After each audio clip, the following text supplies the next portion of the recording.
मजबूर है।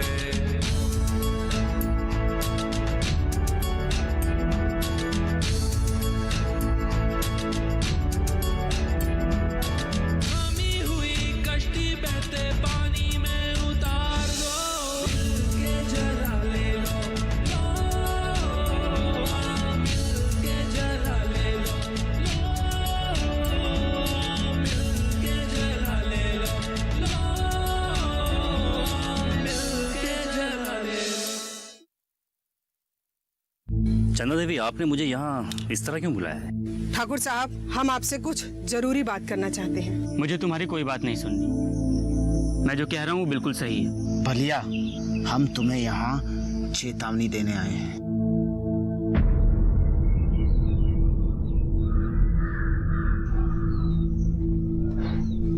चंदा, ये क्या तमाशा लगा रखा है तुमने? तुम और ठाकुर चाहती क्या हो तुम? है चंदा, तुम सभा में नहीं जाओगी। बहरी हो गई हो क्या? सुनाई नहीं देता हमने क्या कहा? तुम सभा में नहीं जाओगी। दिमाग खराब हो गया है क्या तुम्हारा?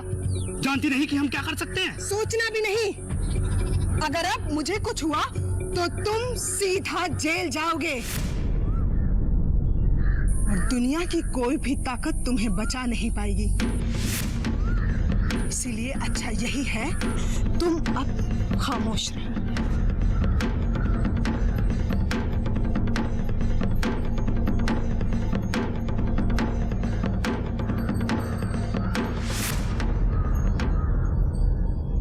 अरे भैया जल्दी चलो, ग्राम सभा का समय होने वाला है। अरे यहाँ बैठे क्या करो? चलो, ग्राम सभा लगने वाली, आ जाओ। चलो चलो भाई चलो।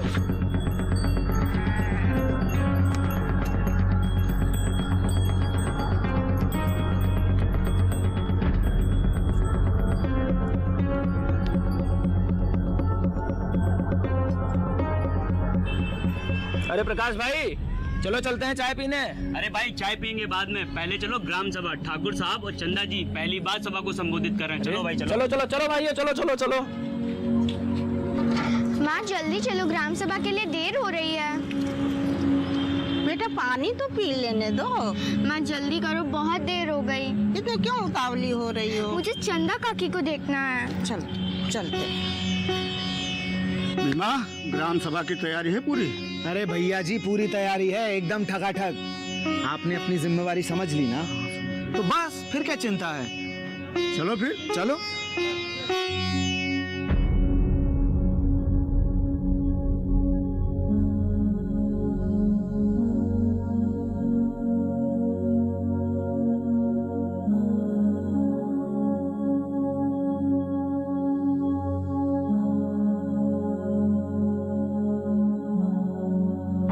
क्या बात हो सकती है?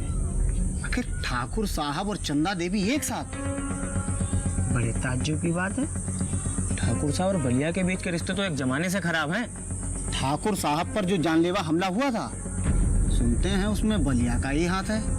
कहीं उसी बारे में तो बात करने नहीं आ रहे हैं? हो सकता है। सुना है बलिया चंदा को जानवरों की तरह पीटता था। अब कब तक सहती बेचारी। भाई और बहनों, मैं और गांव की सरपंच चंदा देवी आपसे कुछ जरूरी बात करना चाहते हैं। पिछले दिनों कुछ ऐसा हुआ कि हमें एक साथ आना पड़ा। जी गिरधारी लाल जी, जी ऑफिस गए थे कल। हाँ, आश्वासन भी मिला है हमको। देखते हैं क्या होता है। हाँ, डीएम साहब से भी मुलाकात की है मैंने। जी जी ठीक है। ठाकुर साहब नमस्ते। नमस्ते। चंदा देवी, आपने मुझे यहाँ इस तरह क्यों बुलाया है? ठाकुर साहब, हम आपसे कुछ जरूरी बात करना चाहते हैं। पिछले दिनों जो कुछ भी हुआ आप जानते ही हैं। हमने चुप रहकर जो गलतियां की हैं, अब हम उन गलतियों को सुधारना चाहते हैं। इस गांव ने हमें सरपंच बनाया है। हम चाहते हैं इस गांव के लिए कुछ करें। ये तो बहुत अच्छी बात है। लेकिन मुश्किल यह है कि हम समझ नहीं पा रहे ये सब कैसे करें। पता नहीं हम इस जिम्मेदारी को उठा भी पाएंगे या नहीं। अभी तक तो हमारा सारा काम सुषमा के भैया करते थे।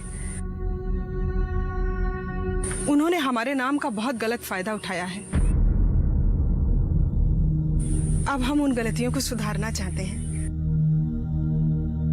बस हम इसीलिए आए थे। ठाकुर साहब, हमें आपकी मदद चाहिए। बताइए मैं आपके लिए क्या कर सकता हूँ। मुझे खुशी होगी कि अगर मैं आपके किसी काम आ सकूं। आपकी राय चाहिए इस गांव की समस्याओं को दूर करने के लिए हमें क्या करना होगा। ऐसा क्या करें जिससे इस गांव की सभी समस्याएं खत्म हों।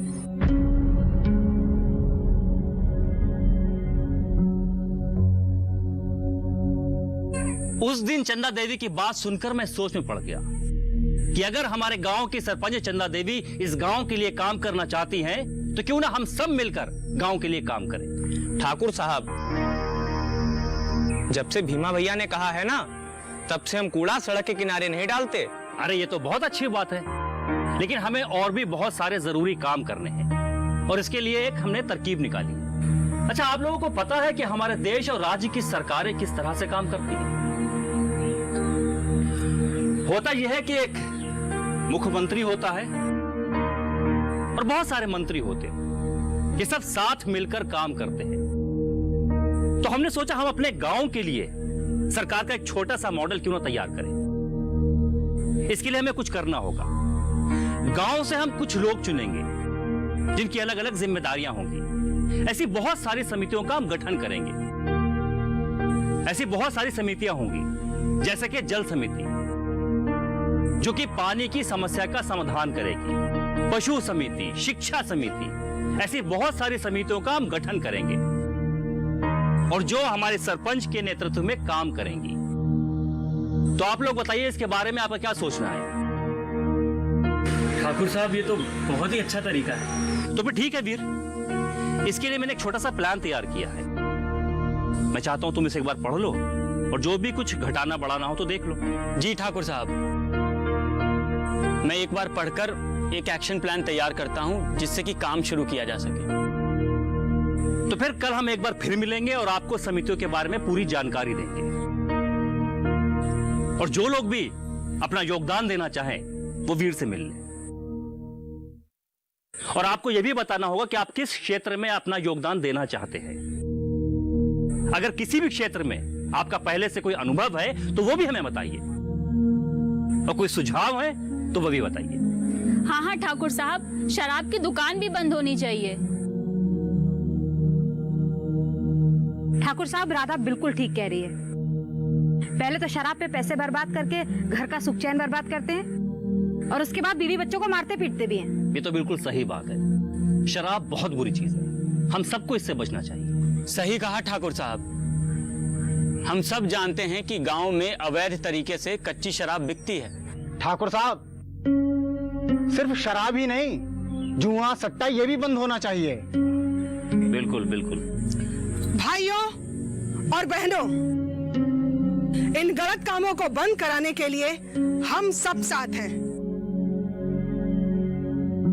अगर आपका साथ रहा तो एक दिन ये गांव देश का सर्वश्रेष्ठ गांव होगा।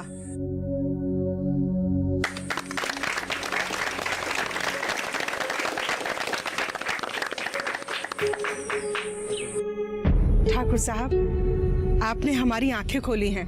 हम उन सभी के जीवन में रोशनी लाने की पूरी कोशिश करेंगे।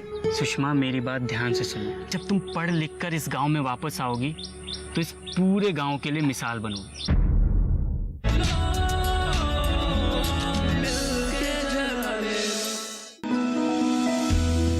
जानकारी जो किसानों के लिए हो लाभकारी, समस्याओं पर पड़ेगा समाधान भारी, कृषि की हर बात का ख्याल, कब कैसे की जाए बेहतर देखभाल, जानिए विशेषज्ञों के साथ।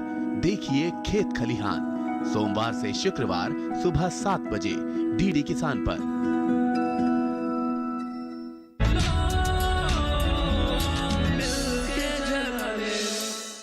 लोगों में काफी उत्साह है। जी कलम समितियों के बारे में भी जानकारी देंगे उन्हें। जी। अच्छा, चलता हूँ। ठाकुर साहब, किन शब्दों में आपका धन्यवाद करूं? कैसी बातें कर रही हैं आप? हमें तो लगता है कि आप काफी हिम्मती और शक्तिशाली महिला हैं। लेकिन हमारी शक्ति से तो हमारा परिचय आपने ही कराया है। अगर उस दिन आप लोगों ने हमारे अस्तित्व को नहीं जगाया होता तो आज भी हम कमजोर समझकर अत्याचार सह रहे होते। तब तो आपकी एक जिम्मेदारी और बढ़ गई है। जी। अब आपको उन महिलाओं को जगाना है जो अपना आत्मसम्मान खो चुकी हैं। ठाकुर साहब, आपने हमारी आंखें खोली हैं। हम इन खुली हुई आंखों से उम्मीद करते हैं हम उन सभी के जीवन में रोशनी लाने की पूरी कोशिश करेंगे। यकीन मानिए कि जब भी किसी महिला को आत्मसम्मान के साथ बात करते हुए देखता हूँ तो दिल में इज्जत होती है। आगे भी आपको कभी जरूरत पड़े हमारी तो याद कीजिएगा। चलता हूँ।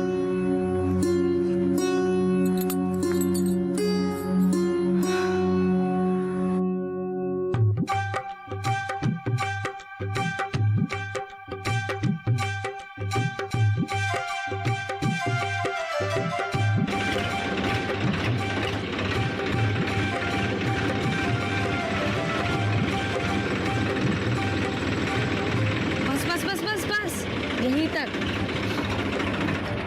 घर पास में ही है। सरपंच जी ने आज कमाल कर दिया सुषमा। सच में हमें तो विश्वास ही नहीं होता कि वो हमारी ही भाभी है जो हमेशा से दबी दबी सहमी सहमी रहती थी। सुषमा, ये साबित करता है कि शक्ति हम सब में है, बस जरूरत है उसे पहचानने की। अब देखो ना, इस दुनिया में जितने भी बड़े लोग हैं, बड़ी बड़ी कंपनियां चलाते हैं, वो भी तो तुम्हारी और हमारी तरह एक आम इंसान ही है। बस वो अपने हुनर को पहचानते हैं और फिर उसे तराशने की पूरी मेहनत करते हैं। सही कह रहे हो। अगर इंसान चाहे तो चांद तक भी पहुंच सकता है। चांद तक तो पहुंच सकता है क्योंकि वो आसान है। उसके लिए एक कदम उठाना होता है, शुरुआत करनी होती है। लेकिन जो अपनी जगह खड़ा रहे, सोचता रहे, उसका क्या कहें? हम समझे नहीं। मतलब सोते हुए को जगाना आसान है सुषमा, लेकिन जो जागता हुआ सोने का नाटक करे उसे क्या कहोगी? पहेलियां क्यों बुझा रहे हो? साफ साफ कहो ना। सुषमा, अगर तुम यूनिवर्सिटी पढ़ने नहीं गई तो मुझे बहुत दुख होगा।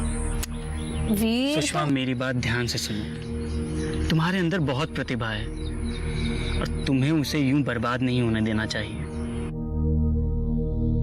बस कुछ ही साल की बात है,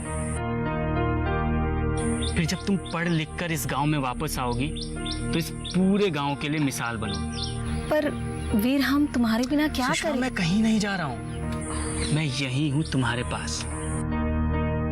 मैं तुम्हारा इंतजार करूंगा। ठीक है। अब चलें? नहीं तो सरपंच जी आ जाएंगी।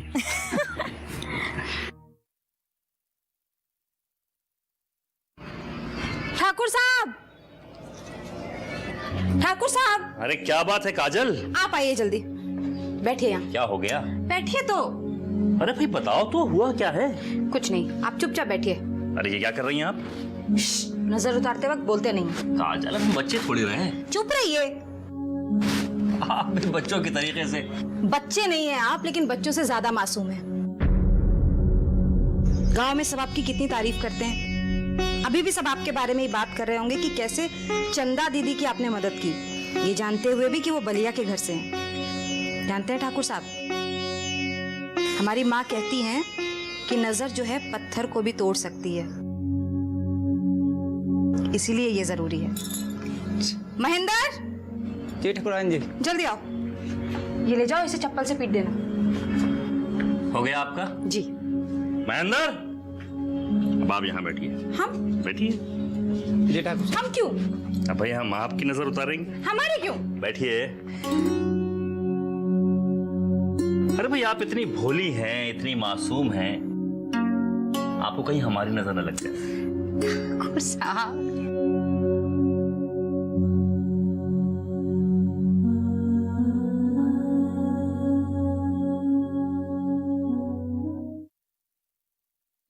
हाँ, तो कल जो पंचायत भवन पर बात हुई आप लोगों ने सुनी? हाँ सुनी ना? जी भैया। अच्छा मोहन, तुम तो बड़ी बड़ी बातें कर रहे थे ठाकुर साहब के सामने। हाँ भैया, जब हमारे देश के प्रधानमंत्री सड़क पे झाड़ू लगा सकते हैं तो हम सब क्यों नहीं? हम सब भी साफ सफाई रख सकते हैं। बिल्कुल, तो हमें रखना होगा। जी हाँ। ठीक है, तो साफ सफाई समिति के प्रमुख हो तुम। जी।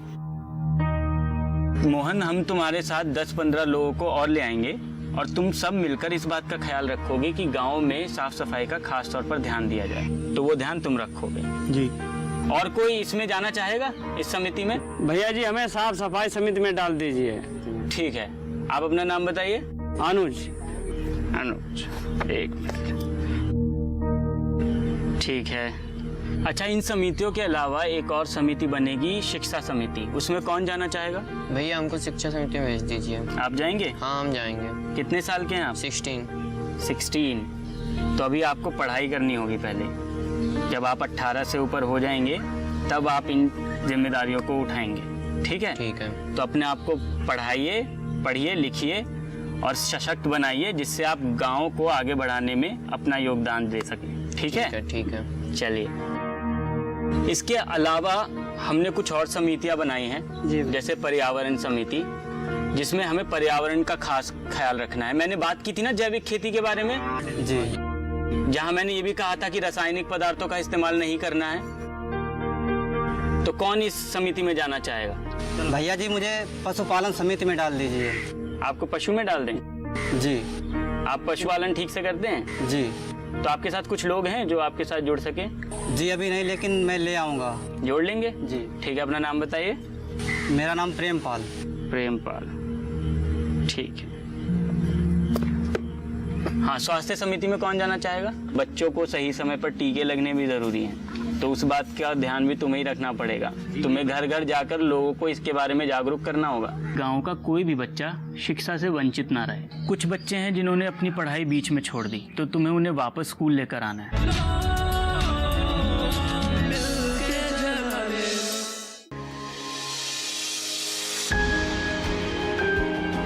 सहेजें कण कण को, सुंदर दे रूप रंग आकार, स्वस्थ जीवन रहे जमी पर, इंद्रधनुष हो साकार। देखिए प्रकृति की ओर, गुरुवार सुबह 9:30 पर।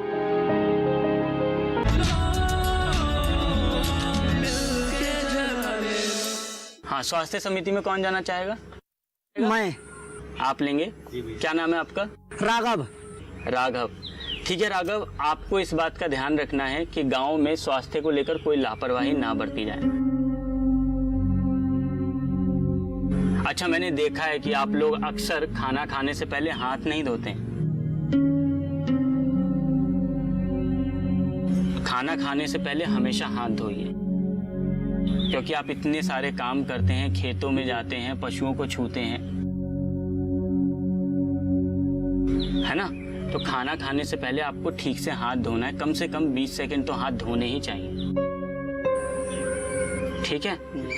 और तुम ये भी ध्यान रखना कि बच्चों को सही समय पे पोलियो ड्रॉप्स मिले, क्योंकि बच्चों को सही समय पर टीके लगने भी जरूरी हैं। तो उस बात का ध्यान भी तुम्हें ही रखना पड़ेगा। तुम्हें घर घर जाकर लोगों को इसके बारे में जागरूक करना होगा। और बाकी समितियों के बारे में आपको जो भी जानकारी चाहिए, आप ऑफिस में आकर सतीश से मिल सकते हैं और मुझसे भी। ठीक है जी? चलिए, बहुत बहुत धन्यवाद।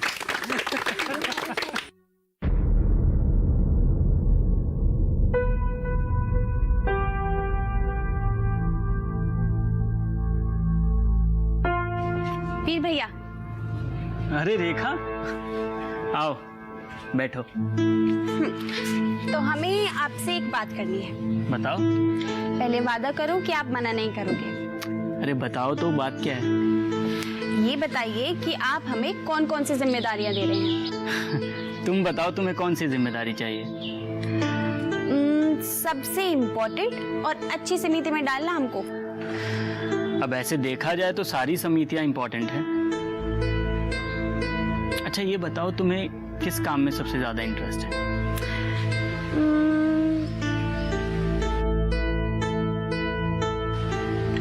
आप ही बता दीजिए ना। अच्छा, अगर तुम मुझसे पूछोगी तो मुझे लगता है तुम्हें शिक्षा समिति में जाना चाहिए। तुम अच्छा काम करोगी वहां। ठीक है, हमें बता दीजिएगा कि क्या क्या काम करना पड़ेगा। अरे उधर बहुत काम है।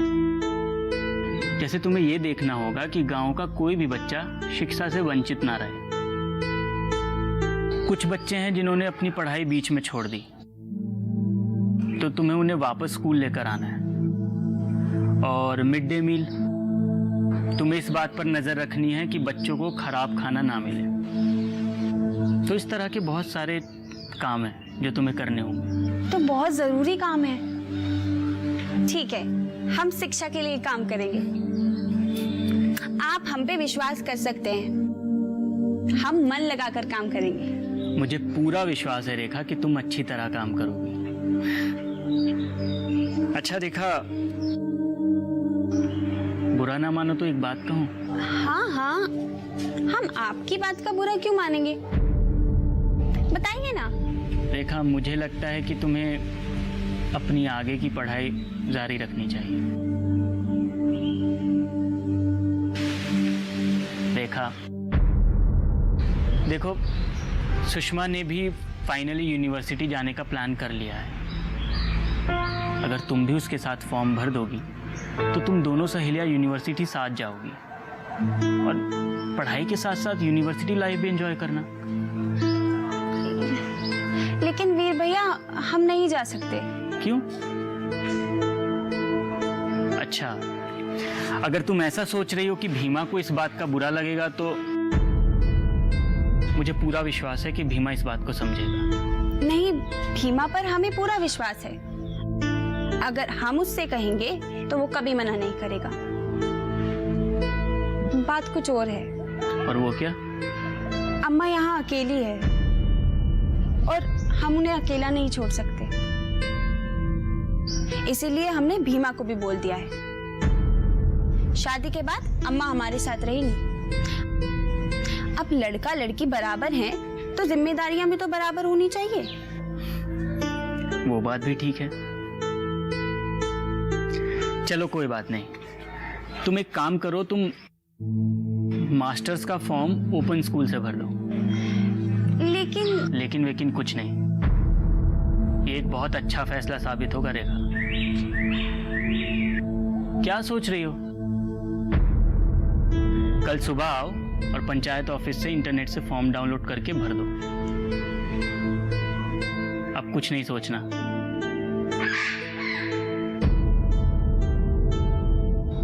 पर ठीक है। पक्का? जी। गुड। ठीक है, चलते हैं। ठीक है।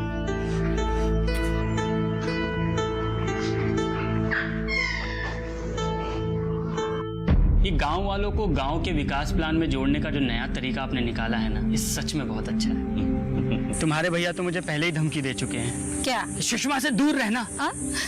अपने घर की चार दीवारी से निकलकर इस कुर्सी पर बैठने के पीछे एक लंबी कहानी है।